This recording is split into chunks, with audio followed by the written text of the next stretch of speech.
कि मेरे अंगने में तुम्हारा क्या काम है, मेरे अंगने में तुम्हारा क्या काम है। जिसकी बीवी छोटी उसका भी बड़ा नाम है, उसका भी बड़ा नाम है। जिसकी बीवी छोटी उसका भी बड़ा नाम है।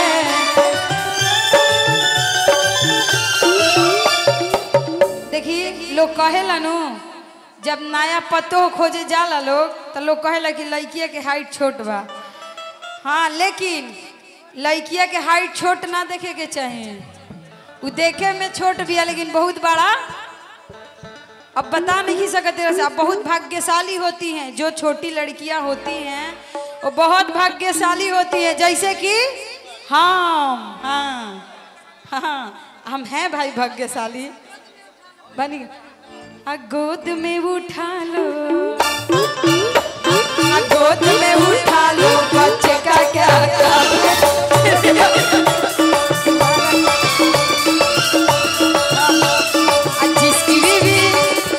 जिसकी बीवी मोटी उसका भी बड़ा नाम है,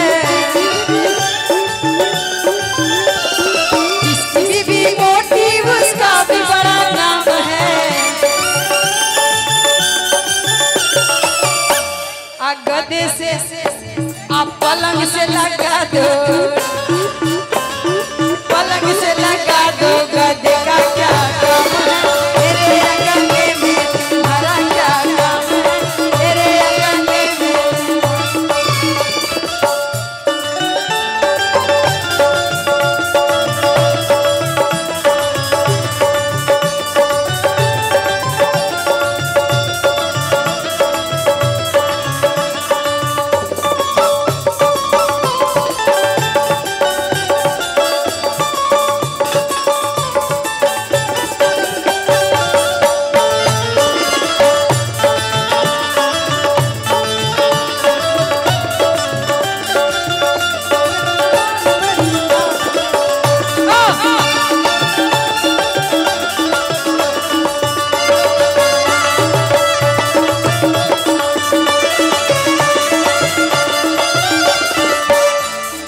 जिसकी बीवी गोरी उसका भी बड़ा नाम है, उसका भी बड़ा नाम है।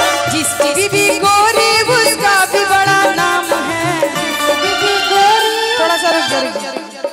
अच्छा एक बात बताइए, ये भैया के मुंह में आवाजें नहीं थे, यहाँ के चुपचाप खाली आकर का कुछ बोले ही चाहिए। वही तो हम सोच ये राजकुमार हैं, कहाँ से आते हैं ये लोग। देखिए राजकुमार नाम में बड़ा असर रहता है। एक मिनट मैं बता रहा हूँ, यहाँ आ जाइए, ऐसे कैमरे पर घूमिए, सुनो रुको ना, बतिया सुनो। राजकुमार शब्द बड़ा वजन वाला शब्द है।